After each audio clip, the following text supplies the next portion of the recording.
Sa isang masikip ngunit masiglang barangay sa gilid ng lungsod, may bakanting lote na puno ng damo. Doon madalas maglaro ang mga bata at doon din tumatambay si Lira, isang dalagitang mahilig magtanim kahit sa pasulang. Isang araw, habang naglilinis si Lira ng lote kasama ang kanyang lola, may napansin siyang maliit na punla sa gitna ng mga basura. Huwag mong bunutin, sabi ng kanyang lola. Bayabas yan, bihira na ang ganyang tumutubo ng kusa. Simula noon, inalagaan ni Lira ang punla. Dinidiligan niya ito araw-araw, kinakausap at pinoprotektahan laban sa mga batang pasaway.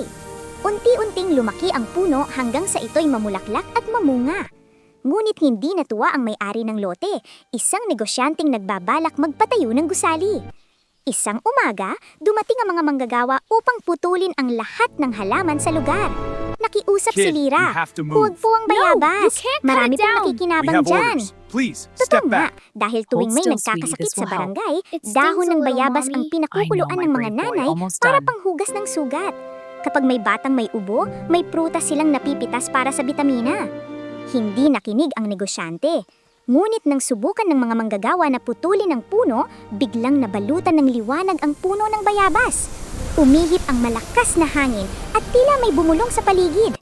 Sa gitna ng hangin, may nagpakitang isang matandang babae na kahawig ng lola ni Lira, ngunit mas maliwanag ang anyo.